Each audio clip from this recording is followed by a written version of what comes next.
एक व्यक्ति काफी समय से परेशान था, जिसके कारण वह बहुत चिड़चिड़ा और तनाव में रहने लगा। वह इस बात से परेशान था कि उसे घर का सारा खर्च उठाना पड़ रहा था। पूरे परिवार की जिम्मेदारी उसी पर थी। उसके यहाँ कोई ना कोई रिश्तेदार आता जाता रहता था।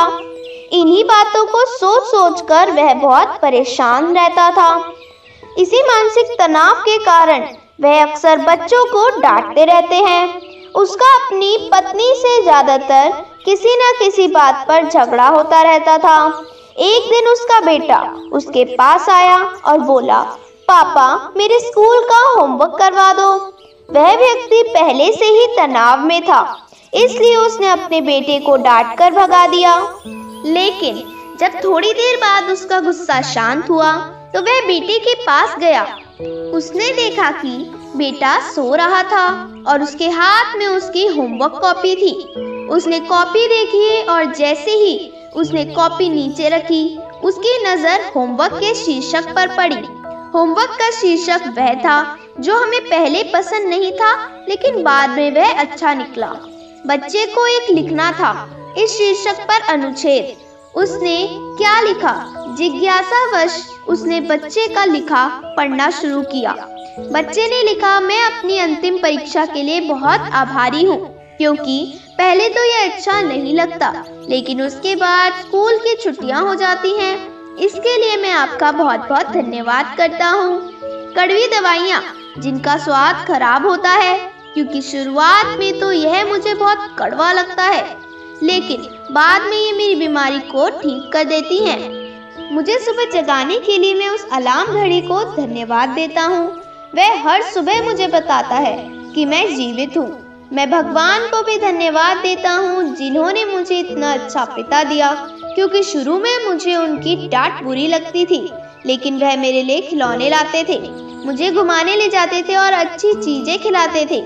और मुझे खुशी है कि मेरे पास पिता है, क्योंकि मेरे दोस्त सोहन के पिता नहीं हैं। बच्चे का होमवर्क पढ़ने के बाद वह व्यक्ति उठा तो अचानक उसका मन बदल गया। बच्चे द्वारा लिखे गए शब्द उसके दिमाग में बार बार घूम रहे थे। खासकर उसकी आखिरी पंक्ति ने उसकी नींद उड़ा दी। फिर वह चुपचाप बैठ गया और उसने उसकी परेशानियों के बारे में लिखना शुरू कर दिया। मुझे घर के सभी खर्चों का ध्यान रखना है। इसका मतलब है कि मेरे पास एक घर है और भगवान की कृपा से मैं उन लोगों से बेहतर स्थिति में हूँ जिनके पास घर नहीं है। मुझे पूरे परिवार की जिम्मेदारी उठानी पड़ती है। इसका मतलब है कि मेरा एक परिवार है, एक पत्नी और बच्चे हैं, और भगवान की कृपा से मैं उन लोगों से अधिक भाग्यशाली हूँ जिनके पास परिवार नहीं है और वे दुनिया में बिल्कुल अकेले हैं। कोई ना कोई दोस्त या रिश्तेदार मेरे घर आते रहते हैं। इसका मतलब है कि मेरा एक सामाजिक प्रतिष्ठा है। मेरे पास मेरे सुख दुख बांटने के लिए लोग हैं। ये सब विचार आते ही उसने हाथ जोड़ लिए, आकाश की ओर देखा और कहा, हे भगवान, बहुत बहुत धन्यवाद। मुझे खेद है कि मैं आपकी कृपा को नहीं पहचान सका। उसके बाद उसका मन एकदम बदल गया। उसकी सारी परेशानियां और चिंताएं मानो दूर हो गई। उसे अपने अंदर एक अजीब सी शांति महसूस हुई। वह दौड़कर अपने बेटे के पास गया और सोते हुए बेटे को अपनी बाहों में ले लिया और उसका माथा चूम लिया और अपने बेटे और भगवान को धन्यवाद देने लगा। हमारे जीवन में जो भी समस्याएं हैं, जब तक हम उन्हें नकारात्मक दृष्टि से देखते रहेंगे, तब तक हम मुसीबत में रहेंगे। और जैसे ही हम उन चीजों को सकारात्मक दृष्टिकोण से देखना शुरू कर देंगे, हमारा मन एकदम बदल जाएगा। हमारी सारी चिंताएं, सारी परेशानियां, सारे तनाव तुरंत खत्म हो जाएंगे और हम मुसीबत से बाहर निकलने के लिए नए रास्ते देखना शुरू कर देंगे। किसी ने क्या सुंदर शब्द कहे हैं, जो लोग फूल देखना चाहते हैं उनके लिए हमेशा फूल होते हैं। महाभारत के एक संवाद में मृत्यु के बाद सबसे बड़े दानवीर कर्ण की आत्मा ने भगवान कृष्ण से पूछा कि मेरी माँ ने मुझे जन्म के समय छोड़ दिया था, क्या यह मेरा पाप था कि मैंने एक नाजायज संतान के रूप में जन्म लिया। द्रोणाचार्य ने मुझे शिक्षा देने से इनकार कर दिया क्योंकि वह मुझे क्षत्रिय नहीं मानते थे। क्या ये मेरी गलती थी? परशुराम ने मुझे शिक्षा दी और सभी ने मुझे श्राप दिया कि मैं अपनी शिक्षा भूल जाऊंगा क्योंकि वह मुझे क्षत्रिय मानते थे। गलती से एक गाय मेरे तीर के रास्ते में आ गई और मर गई और मुझे गांव के लोगों का श्राप मिला। मुझे द्रौपदी के स्वयंवर में अपमानित होना पड़ा क्योंकि मेरे साथ किसी भी राज परिवार के सदस्य की तरह व्यवहार नहीं किया जाता था। यहाँ तक कि मेरी माँ कुंती ने भी स्वयं इस तथ्य को स्वीकार किया था कि मैं उनके अन्य पुत्रों की रक्षा के लिए एक पुत्र हूँ। मुझे जो कुछ भी मिला वह दुर्योधन की कृपा से मिला।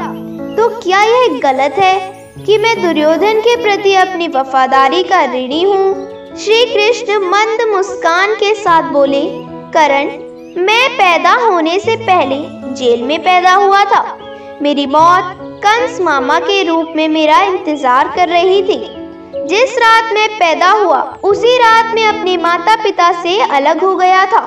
तुम्हारा बचपन घोड़े की हिनहिनाहट और धनुष बाणों वाले रथों की छाया में व्यतीत हुआ। मैंने बचपन में गाय चराई और गोबर उठाया जब मैं चल भी नहीं पाता था। मुझ पर कहीं कहीं जानलेवा हमले होते थे। ना सेना, ना शिक्षा, ना गुरुकुल और ना महल। मेरे मामा मुझे सबसे बड़ा शत्रु मानते थे। जब आप सबकी प्रशंसा होती थी आपकी बहादुरी के लिए, आपके शिक्षक और समाज से, उस समय मेरी शिक्षा भी नहीं हुई थी। बहुत समय बाद मुझे ऋषि सांदीपनी के आश्रम में जाने का अवसर मिला। कम से कम आपको अपनी पसंद की लड़की से शादी करने का मौका तो मिला। मुझे तो वो राधा भी नहीं मिली जो मेरे प्राणों में बसी थी। मुझे इसे छोड़ना पड़ा। मुझे उन राजनीतिक कारणों से या उन महिलाओं के साथ कई शादियां करनी पड़ी जिन्हें मैंने राक्षसों से मुक्त करवाया था। जरासंध के आतंक के कारण मुझे अपने परिवार को यमुना से एक सुदूर प्रांत में ले जाना पड़ा और उन्हें समुद्र के किनारे बसाना पड़ा। दुनिया ने मुझे कायर और धोखेबाज कहा। दुर्योधन जीत जाता तो जीत का श्रेय तुम्हें भी मिलता, लेकिन धर्मराज के युद्ध को जीतने का श्रेय अर्जुन को मिला। कौरवों ने अपने हार के लिए मुझे जिम्मेदार माना। हे कर्ण, किसी का भी जीवन चुनौतियों से मुक्त नहीं है। हर किसी के जीवन में सब कुछ ठीक नहीं होता। समस्या केवल ये है कि हर कोई अपनी समस्या को सबसे बड़ा मानता है। क्या सच है, क्या उचित है, ये हम अपनी आत्मा की आवाज से निर्धारित करते हैं। इससे कोई फर्क नहीं पड़ता कितनी बार हमारे साथ गलत व्यवहार किया जाता है। इससे कोई फर्क नहीं पड़ता कि कितनी बार हमारा अपमान किया जाता है। इससे कोई फर्क नहीं पड़ता कि कितनी बार हमारे अधिकारों का हनन होता है। लेकिन फर्क सिर्फ इतना है कि हम उन सभी से कैसे निपटते हैं। जो लोग विपरीत परिस्थितियों में भी सकारात्मक सोचते हैं उनके जीवन में कई परेशानियां कम हो जाती हैं। ऐसे में हमारे नकारात्मक विचार हमारे काम को बिगाड़ सकते हैं। इसके लिए हमें हमेशा सकारात्मक सोचना चाहिए। इस संबंध में एक लोक कथा के अनुसार एक गांव में दो ऋषि एक छोटी सी कुटिया में एक साथ रहते थे। दोनों सुबह सुबह अलग अलग गांव में जाकर भिक्षा मांगते थे और फिर झोपड़ी में लौट आते थे और फिर दिन भर हनुमान का नाम जपते रहते हैं। भीख मांगकर उनका जीवन चल रहा था। एक दिन वे दोनों अलग अलग गांव में भीख मांगने निकले। शाम को दोनों वापस आए तो उन्हें पता चला कि गांव में तूफान आया है। पहले संत अपनी कुटिया पर पहुंचे तो उन्होंने देखा कि आंधी के कारण कुटिया आधी टूट गई है। उसकी त्योरी चढ़ गई और भगवान को कोसने लगे। संत ने सोचा कि मैं रोज मंदिर में भगवान का नाम जपता हूँ। दूसरे गांव में चारों ओर लुटेरे के घर सुरक्षित हैं और हमारी झोपड़ी तोड़ दी। हम दिन भर पूजा करते हैं लेकिन भगवान को हमारी कोई परवाह नहीं है। यह भगवान कितना क्रूर है। वे हम जैसे भक्तों को दुख और दुष्टों को सुख देता है। कुछ देर बाद एक अन्य संत भी वहां पहुंचा। उन्होंने टूटी झोपड़ी भी देखी। ये देखकर वह बहुत खुश हुआ और अपना सिर जमीन पर रखकर भगवान को धन्यवाद देने लगा। संत बोले, हे भगवान, आज मुझे विश्वास हो गया कि आप सचमुच हमसे प्रेम करते हैं। हमारी भक्ति और आराधना व्यर्थ नहीं गई। आपने इतने भीषण तूफान में भी हमारी आधी झोपड़ी बचा ली। हम आधी झोपड़ी में आराम कर सकते हैं। आज से मेरा विश्वास और अधिक बढ़ गया है आप पर। इस कहानी से हमें यही शिक्षा मिलती है कि हमें हर स्थिति को सकारात्मक दृष्टिकोण से देखना चाहिए। नकारात्मक विचार मानसिक तनाव बढ़ाते हैं और हम अच्छी चीजें भी नहीं देख पाते। और सकारात्मक सोच की शक्ति दिखाने के लिए एक और कहानी सुनिए। एक शहर में एक अमीर व्यापारी रहता था। एक दिन वह व्यापारिक यात्रा पर गया।